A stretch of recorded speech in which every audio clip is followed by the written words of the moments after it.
오늘 이 시간에는 나를 지키시는 하나님이라는 제목으로 오늘 본문의 말씀을 함께 나눠보기를 원합니다. 오늘 창세기 15장 1절에서 보면은 하나님께서는 아브라함에게 이렇게 나타나셔서 말씀을 하고 계시는 것을 볼 수가 있습니다. 아브라함아 두려워하지 말라라는 말로 시작하는 것을 볼 수가 있습니다. 여기서 두려워하다라는 말은 히브리어로 야레라는 단어입니다. 근데 이 야레라는 단어는 이중적 의미를 가지고 있습니다. 한 가지는 일반적인 두려움이죠. 어떤 대상에 대한 두려움, 누군가에 대한 두려움, 어떤 눈에 보이지 않는 것에 대한 두려움, 혹시 다가올지 모르겠다라고 생각하는 것에 대한 두려움, 이 모든 것을 이끌어서 우리는 야레라는 단어를 사용하는 것을 볼 수가 있습니다. 근데 이 두려움이라는 것이 우리 가운데 어떤 모습으로 작용할까를 가만히 생각해 보면 왜 아브라함이 두려워하고 있는가라고 하는 질문에서부터 우리가 그 부분을 찾아봐야 될 것 같습니다.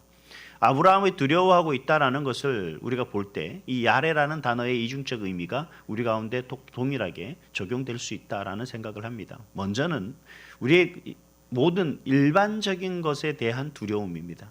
즉 다시 말하면 미래에 대한 두려움, 또 앞으로 우리가 나아가는 것에 대한 두려움. 오늘 새벽에도 보니까 어제 저녁에 한파가 심할 것이다. 이제 그렇게 얘기하니까 어제 저녁에 저는 걱정이 되는 겁니다. 이 또한 두려움이겠죠. 오늘 춥지는 않을까, 오늘 뭐 잘못해서 또 우리가 또 감기나 걸리지 않을까, 뭐 여러 가지 이런 생각들이 꼭 우리에게 두려움으로 다가오게 되는 겁니다. 이처럼 두려움이라는 것은 항상 일반적인 우리 생활 속에서도 늘 지속되고 반복되는 그런 문제인 거죠. 근데 여러분, 두렵다는 것이 우리가 과연 뭐 그 두려움 때문에 우리가 살아가는데 많은 문제가 되지는 않습니다. 왜냐하면 그 두려움을 통해서 우리가 일반적인 대비도 하는 것이고 나름대로 준비도 하기 때문에 두려움이 꼭 나쁜 것만은 아니다라는 것을 알게 되죠. 근데 오늘 말씀에 보면 이 아브라함이 두려워하는 것은 과연 그런 일반적인 두려움일까요? 물론 그럴 수 있습니다. 왜냐하면 우리가 14장 어제 우리가 살펴본 본문에 보면 그 전쟁, 큰 전쟁을 치른 아브라함이잖아요. 그리고 그 전쟁 속에서 이기고 돌아왔지만 아마 아브라함 마음속에는 그런 게 있었을 겁니다. 이들이 또 나를 공격하지는 않을까? 조카 롯이 아니라 나를 공격하지는 않을까? 또 그들이 나를 가만히 두고 해코지는 하지 않을까? 언제 급습할까? 뭐 이런 여러 가지 생각을 할 수가 있는 두려움도 있을 겁니다. 근데 하나님의 그 말씀 속에서 나타난, 즉 하나님의 그 아브라함 가운데 나타났을 때 하나님의 아브라함에게 두려워하지 말라라고 말해야 한 의미는 또 다른 의미가 있는 거죠. 그 두려워하다라는 이 야레라는 단어는 두려워하다라는 뜻만이 아니라 경외하다라는 뜻도 있습니다. 즉 하나님이 이 아브라함에게 이야기하는 이 경외함에 사실 이 야레라는 단어는 창세기 3장에 가면 그 아담이 하나님 앞에 죄를 범한 이후에 하나님이 두려워서 숨었다라고 했을 때 하나님을 두려워하는 그 모습을 표현할 때 이 야레라는 단어를 사용했거든요. 결국 이 아브라함이 이런 세상적인 어떤 일반적인 두려움, 문제 속에 나타나는 두려움도 두려움이지만 사실 그거보다는 나와 함께 하신다는 하나님, 나를 인도하신다는 하나님, 내가 믿는다고 하는 하나님을 온전히 경외하지 못함 속에서 오는 두려움입니다. 우리가 두려워한다라고 하니 때로는 하나님을 두려워요라고 하면 아유 믿음 없는 사람이라고 그렇게 얘기할지는 모르겠습니다만 하나님을 두려워하는 건 일반적인 모습인 거예요. 당연히 두려움의 대상이죠.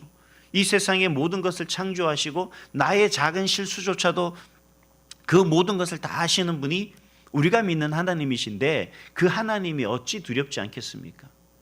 여러분, 우리 운전하고 다니다 보면 경찰을 보이면 어떻습니까? 뭐 나도 모르게 뭔가 이렇게 살펴보지 않나요? 뭐 안전벨트를 맸는지 확인도 하고 혹시나 내가 신호 위반을 하고 있는지는 하고 있지는 않은 거 확인하고 뭐 하는 그런 모습이 있지 않습니까? 차들이 막 고속도로를 막 달려가다가 그 속도를 체크하는 카메라가 딱 나타나면 어떻게 합니까? 막 속도를 줄이죠. 안전 속도를 가려고. 왜요? 내가 정한 규범을 어기고 있다는 것을 아니까 뭐예요? 그 단속 카메라가 두려운 겁니다. 근데 사실 경찰이 두려운 건 내가 잘못했으니까 두려운 거지. 한편으로 볼 때는 두려운 게 아니라 고마움의 대상이 돼야 되거든요. 왜냐하면 우리의 안전을 지켜주고 우리의 우리가 살아가는 이 사회를 우리의 치안을 담당해 주는 사람이기 때문에 사실 우리를 돕는 자지 내 죄를 판에서 그 죄를 묻는 그러한 사람은 아니라는 겁니다. 그건 대상이 바뀌었을 때 그러는 거죠. 근데 우리는 왠지 모르게 두려워하고 있다는 거예요. 눈에 보이기만 해도. 그 이유는 다름 아니라 그러한 사람의 어떤 모습 속에서 내 죄가 나타나기 때문에 다른 사람은 모르지만 나는 알고 있는 그 죄가 있기 때문에 그렇다는 거죠.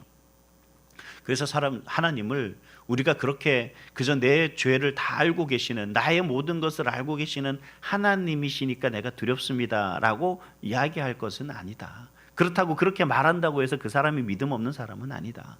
하나님을 좀 더 알고 그 하나님이 어떤 하나님인가를 좀 더 알면은 우리가 하나님을 그렇게 평가하지 않아도 된다라는 겁니다. 그래서 하나님은요, 그 아브라함에게 두려워하지 말라라고 이야기하시면서 뭐라고 말씀하십니까? 1절에 보니까 나는 내 방패요 너의 지극히 큰 상급이다 라고 그렇게 말씀하시는 것을 볼 수가 있습니다. 방패라는 의미는 어떤 거예요? 이걸 좀 더 쉽게 우리가 구체적으로 오늘날의 우리의 말로 한다면 나는 너를 지키는 사람이지 너를 해하는 사람이 아니야. 그리고 상급이 되신다는 말은요, 바로 나는 너에게 있어서 모든 것을 내가 너에게 필요할 것을 채워주는 사람이지 내가 너의 어떤 잘못된 부분을 지적하거나 그 실수를 꼬집어서 벌을 주려고 하는 사람은 아니다라고 하는 말의 의미인 거죠. 결국 하나님은 우리가 두려워하는 대상이 아니라 우리가 경외해야 될 대상이다라는 겁니다. 바로 이 야레라는 단어의 의미 속에서 하나님은 아브라함에게 그리고 오늘 저와 여러분에게 그 말씀을 하고 계시는 거예요.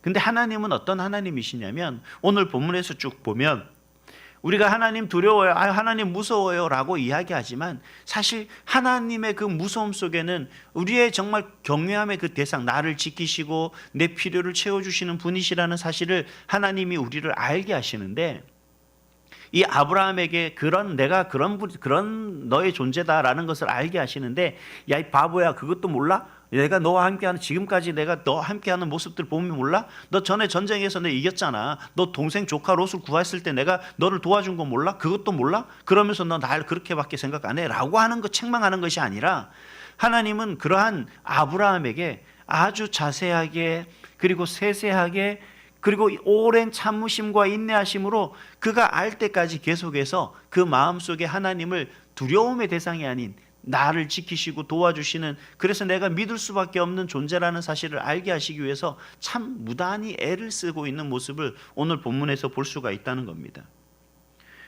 하나님은 그런 모습 속에서 아브라함을 책망하는 것이 아니라 뭐라고 말씀하세요? 하나님께 두려워하냐?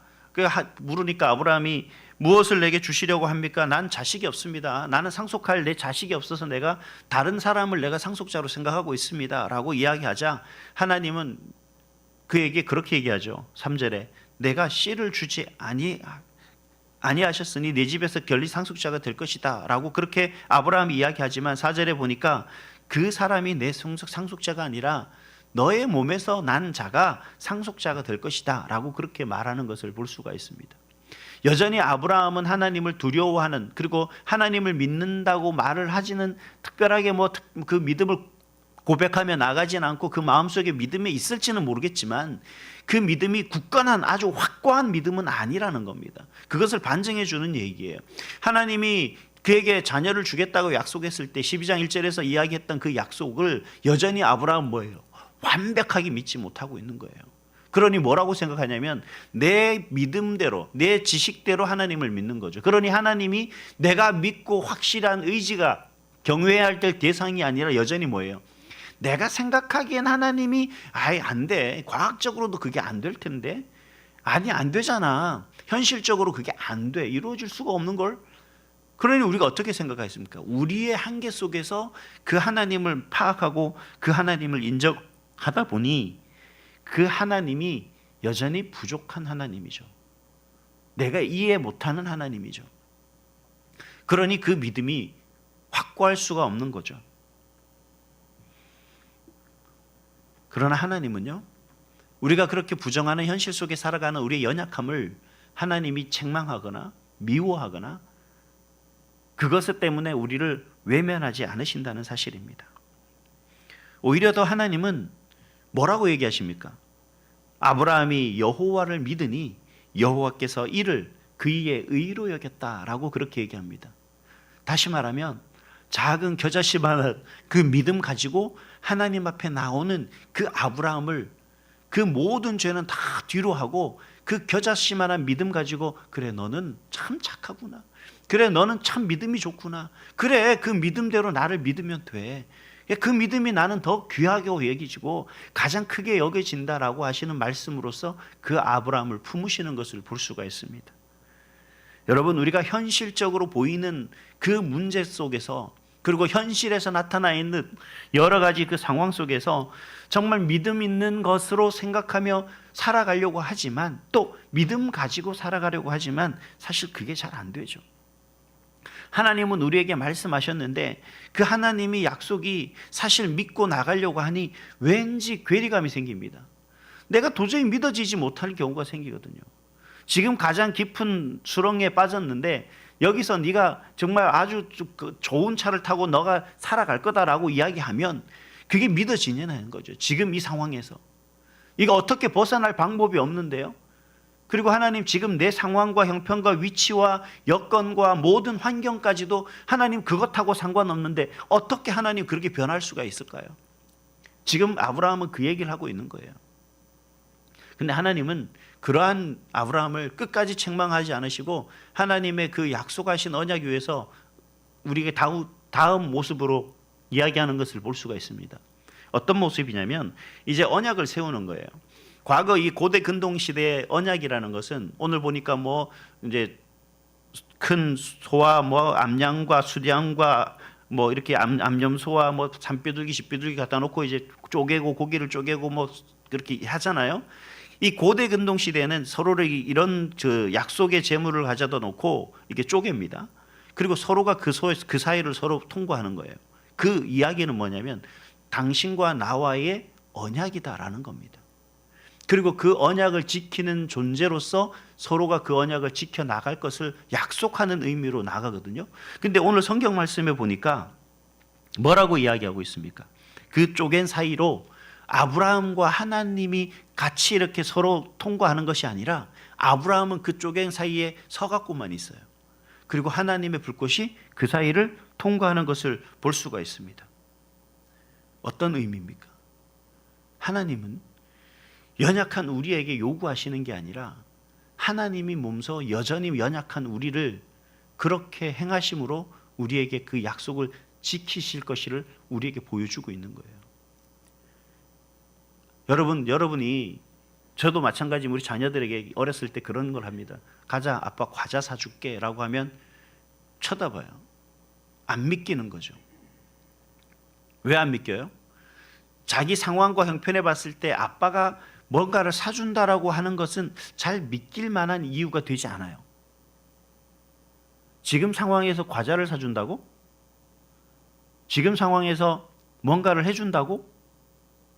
라고 하면 에이, 됐어 괜찮아 아빠 라고 이야기를 합니다. 믿어지지 않으니까요. 그럼 여러분 어떻게 합니까? 회초리 들고 혼냅니까? 너 이 녀석 아빠인데 그럴 수 있니? 아빠가 너를 뭐 사준다는데 너 어떻게 그렇게 말할 수 있어? 혼내실 거예요? 아니죠. 왜냐하면 내가 그에게 뭔가를 해주겠다라고 마음을 먹었으니까. 그럼 어떻게 합니까? 그럼 너 좋아하는 과자가 뭐냐? 물어보죠. 그럼 뭐라고 얘기하면 그래 알았어 그럼 아빠가 사다 줄게. 그리고 나가서 사갖고 갖다 주는 거예요. 이게 하나님이 우리에게 보여주시는 그 말씀하심의 언약의 약속이라는 겁니다.